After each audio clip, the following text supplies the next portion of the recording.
Get ready, ladies and gentlemen. It's time for kickoffs and kick-ons.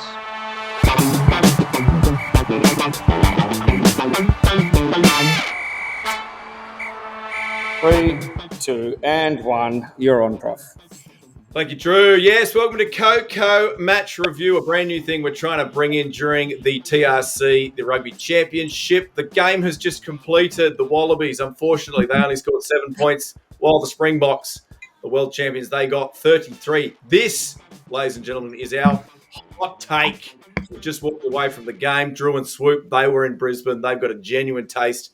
And by the looks of things, Goik's been tasting a bit of stuff this afternoon as well. So let's go around the room. I'm going to start with you, Biv, because Lord knows you're one hell of a pundit. Talk to me about just the gap between these two sides, the Springboks and the Wallabies. How far is it? Look, if I'm being honest, I think 33-7, whilst we had hopes that it was going to be a lot closer and a bit more competitive, it's probably reflective of, world number 1 versus world number 9.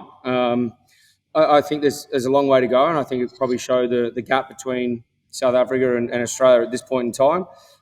In terms of where we probably could have gone better, I thought, look, the scrum was always going to do it tough, and I don't want to highlight anyone or single anyone out because it's obviously it's an 8-man thing in the scrum, but I would have thought going into the game up against the Springboks scrum that did so well against Ireland, who have a really good scrum, I would have started Alan Alatoa and James Slipper and just said, guys, without Tupou, without Bell, you're going to have to give us a 70-minute, 80-minute shift. Just get our experienced guys on there and just give us a big shift. Instead, we went with an experienced Alan Alatoa and Isaac Kailea, and then on the bench we had James Slipper and Zane Nongor. I just think we probably would have been better served just starting with experience from the start because, the first scrum, penalty against Australia, I don't know, I'm not going to sit here and say who was against because it's an 8, but straight away all of a sudden, and, Noel Olesio and these guys, if you're on the back foot and your set piece is struggling, then it makes it really difficult. And I think if you look at, I don't know the stats, I obviously didn't watch the broadcast, I was watching live. It just felt like the game was played in the South Africans' territory. We struggled, therefore, getting out of our own end.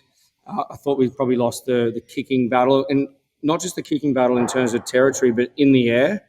It was almost like we kind of were waiting for them to catch the ball and then try and attack the breakdown rather than compete. And there was one time I think Jake Gordon put a contestable up around the 22 in the attacking area, and it was actually a really good option. It landed on Cheslin Colby, but there was just no one chasing it. So there's those little things, I think, kicking for outcome, kicking with intent to try and get something off the back of it, is probably where we let ourselves down. And at the end of the day, South African, their team, they're just big bodies, got over the advantage line. Their skill set was good. Their offload game was great.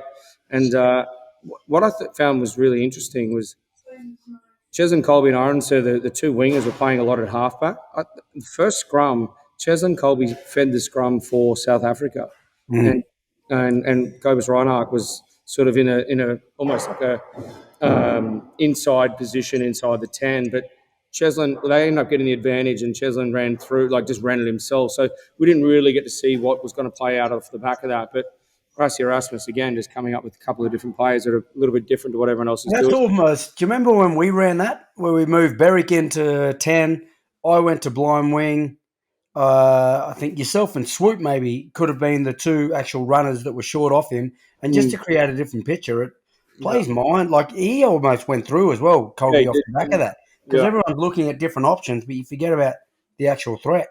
Yeah. I think touching on Arassi's plays, not just on field, but also off field, I saw Jaco Piper, one of the leading referees in international rugby, I guess, in the previous years. He's retired now, but, he was kicking balls back to the kickers in the warm-up.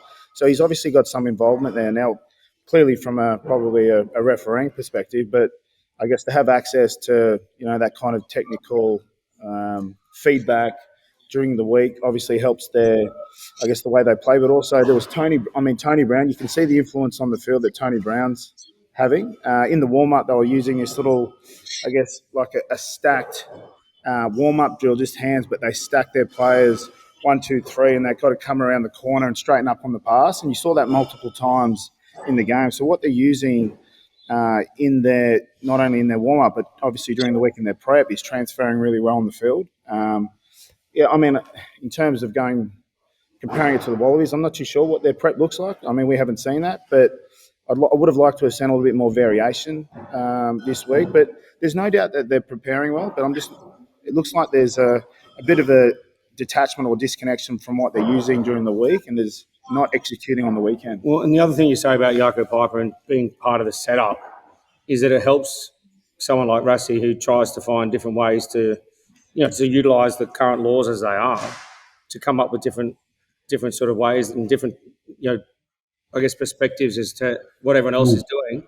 And, like Rassie's the greatest at it, right? Like whether it's a bomb squad, whether it's calling a mark like they did in the World Cup to get the scrum, to make sure the French engage in a scrum. So having someone like Jaco Piper there to say, look, hang on, this is the current thing. What if we did this? Or what if we did that? Or, it's smart play from the Springboks.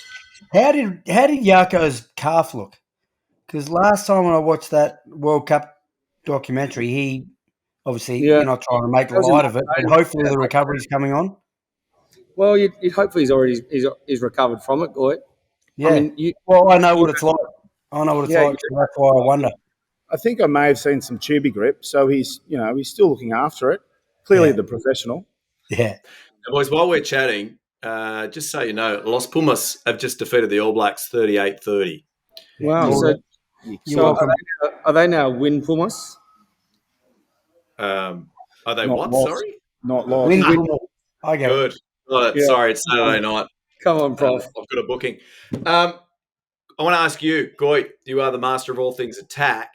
There was a lot of chat about how we concentrated ourselves to the centre corridor, how we didn't spread it wide, and as a result, we didn't score many points. How do the Wallabies shift that so that they can get the ball out to the wingers? Well, again, I think watching the game, you don't know what's happening inside the camp. So this is just from outside, not having any knowledge. Anytime it looked like they attacked to one edge, they really stretched one edge. When they came back, they had nothing past the middle post. So it was almost like the South African defence could really get some line speed and smack our boys. And anytime we got hit, as a ball player, if the ruck's slow, so say you tackle me, Prof, and then the ruck's it's slow, but the next phase it could be on to attack that same way, but you put on a really big hit. You probably didn't, but say you did. Then that probably allows South Africa to get 3 players around the corner, and then your opportunity's gone. It seemed like throughout the whole game, it was like that. As a 10, you're looking up, the ruck speed's slow. Okay, a few players have come around. What you wanted to call isn't now on, and you've just got to throw these guys into a brick wall. So I think, one, you've got to credit South Africa. Their defence was immense. They came up quick. They were smacking hard. They were competing hard at the breakdown and slowing down our ball, which didn't allow us to really, make any inroads on them defensively. That's why it looked like for the first 60 minutes, I thought we were up against it. It was just like boys against men, unfortunately watching it. But I think for this week heading into Perth, at least they've got a picture now of what they're up against. And once you know what you're up against, then potentially you can change your game plan. You can change the way you attack. You can change the way you see potential opportunities. So I think we'll see a vastly different Wallabies outfit. Unfortunately, we had to go through this pain, which we did in Brisbane, but I think you'll see a better team in Perth. Now, Swoop, you are all things defence. You're the defensive guru on this program. The Wallabies, they did a lot of scrambling. Jake Gordon, a couple of great try-saving tackles. Would you take positives away from the way they defended, or is 33 points too much for a test match? Oh, look, I think the gates opened up in the end. But, the first half, even though there was 21 points scored against us, I still think there was a lot of positives in that D. You could see they were working really hard. They were scrambling well. The front line D was doing a really good job. And then with the line breaks that South Africa were achieving, there was some good coverage. But I guess, 3 tries. Those tries that they scored too were were very good tries from the Springboks, and sometimes some attack is undefendable. And when you've got when you're receiving attack from the number one team in the world, if they are the number one team in the world, that's someone's opinion, but it's some things are They are. Well, they are. Well, some things you just can't defend. Like they've got class across the back line. I mean, yeah, they'll take some takeaways. I think the biggest one for me is the attack, the attacking ruck. Well, in a way, it was more the class of the Springboks' defensive ruck work. Like Gitz just touched on it again. They came to Brisbane with a lot of intent to kind of improve their record in Australia, particularly at Suncorp. And you could see the energy when Sia Khaleesi came on the field when he started his warm up. There was Just blocking me out. don't tell me what to do. Mate. Yeah, but just don't block him out. All right, mate, I won't block you out. So I'll just keep my hands here.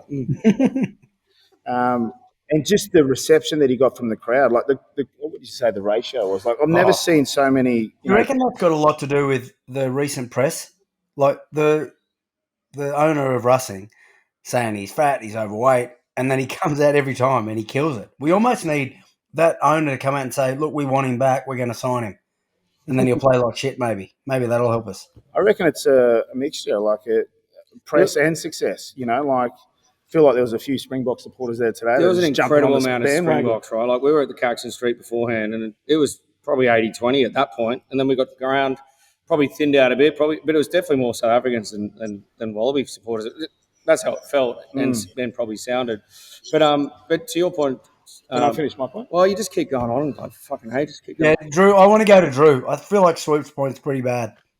No, keep going, Swoop. You go. No, that's right. Anyway. He's forgotten. So in terms of that intent, you could see it in the way they were attacking the breakdown. Like not just the bigger boys having a crack, but like Ches and Colby, Answer, like at 1 to 15, they were genuinely having a crack and with conviction, like urgency, no fear. Accuracy as well, yeah. Yeah, like they were really throwing themselves in there. That was like that's scary to see. When a team's turning up like that, you're like, fuck, we're in for a long night here. I think they had a big influence on the result of the game. Yeah, in terms of the defence as well, like, Prof, you sort of led with they scrambled well, but you're scrambling because you're under pressure, right? Like they made like half line breaks or line breaks, and they're coming through with what you were talking about, that little, that wave of attack where they were just coming around the corner, straightening up, squaring up, getting the ball off, and it was backs and forwards. But we were just under pressure for long periods of time throughout that game tonight, and when you're under pressure for so long, eventually you start that breaks, and you can see 21 points in the first half, and then and a few more in the second. There was 3 yellow cards for the Springboks in the second half, so it could have been worse. So anyway, look, there's a lot to take from this game, both positives and negatives, and Schmitty will have to do his homework. Silver lining, though, for me is the scramble and the effort. Like they showed that they, like you could see looking at the players that they believed they were going to win, which is a great sign. We all believe that as well, and we're all behind it. But also in 2006, we beat the Springboks in Brisbane. I think it was 49-0. And then the next week we had to go to South Africa to secure the Tri-Nations, and we lost. I don't remember the score, but we lost by a close margin. So things can be fixed quickly in a week, and I'm very hopeful that these boys, after seeing this picture and knowing actually now, okay, this is what we're dealing with. So no disrespect to Wales, but South Africa are number 1 in the world. This is actually the intensity they bring consistently. Like we were up for it for a short amount of, certain periods throughout the game, but I just don't think these young players have faced this 80 minutes of relentless physicality. Now we know what we're dealing with. Hopefully we'll see a better performance, and I believe that we've got the talent there to do it in Perth. Well, let me give you a score. That game against Wales that we lost in the World Cup, we lost 40-6. So it was a worse result than we had against the current world number 1. So I think we're trending in the right direction. They did chat to Schmitty at the end, and the quote that stood out for me from Joseph was, he's heartened by the way the boys rolled their sleeves up. The second half, it was only 12-7. So he's taken positives from it. And and I guess that's what he'd lead with in camp. Look, we almost won the second half. And the other play that I really like, though, when they throw that out, go. you don't often split rugby games into halves and go, hey, we lost the first half, but look, we won the second one. At the moment. It's 1-1. Oh, no, we're still just a margin behind. Look, you've got to be positive. And I think what we've all experienced with coaches is what they say to the press is different to what they say in the dressing sheds and in team meetings, reviews and things. Look, that's just the state of the play at the moment. Like we're a while away from the Springboks, but that's also what I've been saying about being realistic. Like we're ninth in the world, they're first. Like we've just got to keep building, right? We've just got to see improvement next week. Whether it's just rolling sleeves up, whether it's the execution, whether it's a skill application, whether it's the accuracy at breakdown, whether it's a set piece or whatever it is, you've just got to see improvement because we're not going to be world number one in the next 6 months, but we've got to see something trending towards that. And, if we see that, then it's a team we can get around. And I would say, after tonight's performance, whilst it's a big score, there's plenty that we can get around. I like that because from the Australian media, sometimes the next day the headline will be, Wallabies woeful or whatever else. But being realistic about knowing where we're at with the group, I was hopeful that we'd go in and put a really good performance. Obviously, South Africa, they're number one in the world. But as long as we continue to support the people that we've got, show faith in the Wallabies and see them trending up, then we should always get behind them. You're saying the same thing that Sonny Bill said, guys. He said the last thing he said was that. Mate, when Stan's on, if Drew's not there, it's on mute. That's what happens. Oh, is it? Yeah. Bianca tried to turn the volume up. I said, put it on mute. Can't hear it. The elation. It gets me to call and I'll just commentate just through the phone. That's hot. I will only take it off mute when Sonny Bill's talking. And he said, the last thing he said was that the Wallabies just need to keep it real. And in that, he was saying the same thing. He was saying that they're number one, we're number 9. On Monday, just, do what you got to do, but let's keep it real. Keeping it real. What about New Zealand, though? I didn't see that coming. Like, from what I'd seen with France and Argentina. Big result. What do you think? Sorry, it's amazing. You were talking about the number one team in the world being the Springboks. Surely Los Pumas. Or what did you call them now, Drew? The Wins Pumas. Yeah. Are they now number one? I mean, you do the... Two things with that, I reckon. Like, they're becoming a bit of a bogey team for the All Blacks. Clearly got a lot of confidence. They've had previous successful results. And then two, there's a bit of a bad juju kind of building around Wellington. And I know the Wallabies are facing the All Blacks in Wellington September 28th. We could work with that. Lock us in, 28. The juju round. Love it, mate. We'll build to it. Hey, guys, that was a solid 20 minutes. Do you think we did enough analysis for everybody? For them to watch? We could probably go back to the lounge and get a little rum and coke before we fly home to Sydney. All right. That sounds good. What are you looking at for Perth? I'm just trying to get my head around what intensity you're attacking Perth at. Because me and you will be in Perth together. Well, there's a test match and then there's also the UFC. So I think we can really theme it around throwing some punches, you know what I mean? Okay, sweet. We'll swing a bit. I feel like Swoop's going to go into the rugby as the bomb squad for the Springboks and then go into the UFC like he's Volkanovski, just channel in and just never tap out. He just won't tap out like the Volk. I need you to tap out, son. Goy, is your flight, is it flexi? Because my tip is you just ring and book and you get out of there as quick as you can. It's a red eye, so it's a midnight flight, so I've got plenty of time to get to the airport. All right. Hey, gents, that was Coco Match Review. Great analysis from 3 of the all-time great Wallabies and the greatest minds in the game. Just a reminder, this week we have a collab with Box Office. That's right. What a great week to have it with them. Yeah, that's going to be great. That's going to be some fun. Yeah. So make sure you tune in for that. The great South African podcast. Obviously, they'll be incredibly humble, I'm assuming. Is it? Good one. Thank you. All right. Hey, we'll see you soon. Drew, give it to us. Oh, wow. Had a mad echo in the Qantas Lounge. Oh, wow. That is the best video on YouTube. You know what you need to do now? You need to like and subscribe down there. Or if you want extra content, might be down there, you need to go up here or up here and get more of that gear. Thanks for supporting Kickoffs and Kick-Ons, and we will see you very soon.